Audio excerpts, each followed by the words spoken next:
Қайырлы күн, құрметті тыңдармандар. Сабира Нұрпейісқызының некеге дейін кітабын ұсынамыз. Жігітті өміріңде қандай орынға қою керек?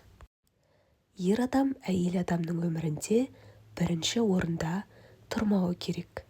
Ер адамның өмірінде сіз өзіңізді үшінші орында деп қойсаңыз, яғни мен еркектің өмірінде басты емеспін, мен үшінші орында тұрамын деп өз-өзіңізге бекітсеңіз, сіздің самооценкаңыз төмен түсіп кетеді. Ер адам сізбен пікір таласпайтын болады. Сізден ақыл сұрамайды.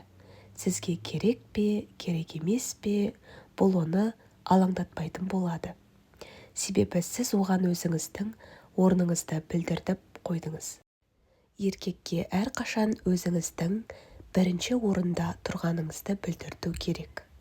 Қалай? Ашумен, ұрыспен емес, еркелікпен, әдемі қызғанышпен. Мысалы, сіз оның бір әйелге қарағанын көріп қойдыңыз. Немесе бір қыз оған қарап жатыр, жазып жатыр, хабарласып жатыр.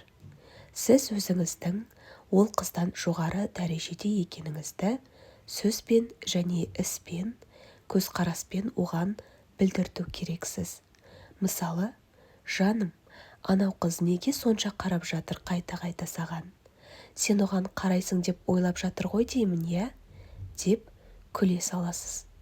Бір жағынан сіз қызғанып жатырсыз. Бір жағынан сіз оған, ол сенің талғамыңдағы қыз емес. Сен оған тіпті қарамайсың ғой. Оның мүлдем мүмкіндігі жоқ. Себебі мен одан 100 есе жақсымын. Екеумізді салыстыршы. Мен одан 1000 есе асып түсемін ғой. Әйелі менен қызғанады деп ойлап жатқан шығар, дейсіз. Сіз оған өзіңіздің бірінші орында тұрғаныңызды көрсетуіңіз керек. Сен оған қарадың ба? Ол саған хабарласты ма? Сен оған жауап бердің. Сен оған күлдің, ол саған күлді. Неге күлесің? Осы сөздер арқылы сіз еркектің өмірінде үшінші орында тұрғаныңызды білдіртесіз. Сіз өзіңіздің самооценкаңызды төмен қойып қойдыңыз. Еркек оны бірден сезіп қояды. Олардың интуициясы біздің интонациямызға, сөзімізге, қызғаныш кезінде жылағанымызға, эмоциямызға қарап біздің самооценкамызды сезіп қояды. Егер самооценкаңыз шектен тыс төмен болса, онда еркек сізбен дөрекі сөйлесетін болады. Бізбен ұрысқан кезде дөрекі сөйлесетін болады. Ұратын болады, боқтайтын болады. Кешке достарымен сіздің көңіліңізге қарамай қала салатын болады. Не үшін? Себебі ол сезеді. Сіздің самооценкаңыз төмен. Сіз осыған жол бердіңіз. Ол үшін не істеу керек? Кез келген уақытта еркекке сөйлейтін сөзіңізді бақылаңыз. Қандай сөздер айтып жатырсыз? Истериканы, қызғанышты, ұрыс-керісті, кішкене нәрсе үшін бастап жатырсыз ба? Жай ғана бақылаңыз. Сөзіңізде самооценкаңыздың төмендігі көрініп тұр ма? Алдын ала айтатын сөздеріңізді саралап алыңыз. Сөздеріңіз оған қалай естілетінін бақылаңыз. Бір қызбен сөйлескенін байқасаңыз, өзіңіздің ол қыздан 100 есе әдемірек, ақылдырақ, күштірек екеніңізді күйеуіңізге айтыңыз. Қалай ғана мына қызбен сөйлесіп жатырсың? Мен одан 100 есе жақсымын. Сен соны таңдадың ба? Жақсылап ойлан. Жарайды ма, жаным? Мына қызбен сөйлескеніңді екінші рет көріп қойсам, сен сол қызбен қаласың. Ал мен сенің жаныңда қалмаймын. Сондықтан таңдау жаса, жаным, жарайды ма? Деп айту керексіз. Сен онымен сөйлесесің бе? Сен мені жақсы көрмейсің бе? Мен кетемін. Деп, мен сені жоғалтып алуға қорқамын деген сияқты сөз интонацияңыздан білінбеу керек. Оны еркелеткен кезде махаббатпен еркелеткеніңізді байқауы керек. Ол сіз өмір сүре алмайтыныңызды емес, кез келген жағдайда сіз одан бас тарта аласыз. Себебі сізде жақсы самооценка. Егер ол сізбен жаман қарым-қатынаста болса, боқтаса, ұрса, басқа қызбен сөйлесіп жүрсе, сіз оны көтере алмайтыныңызды білуі керек. Егер сіз еркектің өмірінде үшінші орында болуым керек деп қабылдасаңыз, еркек сізді ондай қатты маңызды адам емес деп ойлайды. Мысалы, сіз оған мені базарға апарып келші деп айтсаңыз, сосын досы эстоға апарып келші десе, ол бірден менің әйелім ғой, ол кешіре салады, ол ренжімейді, оның самооценкасы төмен, ол автобусқа отырып бара салады. Одан да мен досымды эстоға апарып келейін деп ойлайды. Білесіз бе неге екенін? Себебі біз оның өмірінде үшінші орында екенімізді білдірдік. Нағыз әйел еркелетіп, нәзік сөзбен, көзқарасымен, мақтау арқылы ұрыспай-ақ өзінің бірінші орында екенін білдіртеді. Егер шынымен де сізді бағаласа, еркек үйде жатса, машинасы аулада тұрса, сіз автобуспен жүрмейсіз.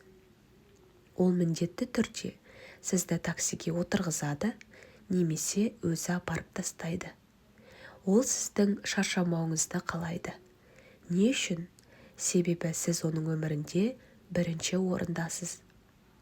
Сіз оған өзіңіздің самооценкаңызды жоғары етіп көрсеттіңіз. Сосын ол ойлайды, менің әйелім нәзік қой, ол сондай көркем мінезді әйел. Ол базарда жүрген әйелдер емес, әркіммен салғыласып, автобуста тұратын. Жоқ, ол ондай әйел емес. Ол өзін-өзі бағалайды, өзін-өзі құрметтейді. Ондай әйелді алақанында ұстау керек. Міне, еркек осылай ойлау керек. Сіз өзіңізге, мен ешқашан біреудің өмірінде үшінші, төртінші, алтыншы орында тұрмаймын. Мен бірінші орында тұрамын деп айтыңыз. Бірақ мен бірінші орында тұрамын деп қырсығып, ұрсысып, сен досыңды таңдадың ғой деп ол жерде қырылысып тұрмаңыз. Оны жай ғана үндемей жеткізу керек. Еркек сіздің ісіңізге қарап, өзінің қателігін түсінетіндей болуы керек. Мысалы, ол досын таңдады. Сіз оған айттыңыз, жарайды, егер досыңды таңдайтын болсаң, маған таксиге 2000 теңге берші, мен автобуспен барсам, бір нәрсені жоғалтып аламын. Ал сіз міндетті түрде жоғалтып келіңіз. Мен автобуспен жүріп едім, әмиянымнан 20 000 теңге түсіп қалды. Автобуста ұрлайды екен. Мен жүре алмаймын автобуспен. Менің аяғым ауырады. Онда әзір сен мені машинамен алып барып келмейінше, азық түліксіз отырайық. Жаным, кешір әрине. Мен олай істей алмаймын. Менің күйеуім бар. Менің күйеуім маған көмектескенін қалаймын. Сен мені жақсы көресің ғой, иә? Мен де сені жақсы көремін. Онда қане, сен мені базарға апарып тастайсың. Еркелеп, нәзік дауыспен айтыңыз. Ал ол, досыммен келісіп қойдым, досыма барамын, деп айтса, сіз, жарайды, онда келесі жолы апарасың. Ендеше, бүгін менің барғым келіп тұрған жоқ. Келесі күні айтасыз. Тағы бас тартты ма? Ол кезде де бармайсыз. Біз шыдамсызбыз. Бәрінің тез біткенін қалаймыз. Еркек ойламаса, біреуден қарыз алады. 1-2 күн кешіккенге шыдамайды әйел адам.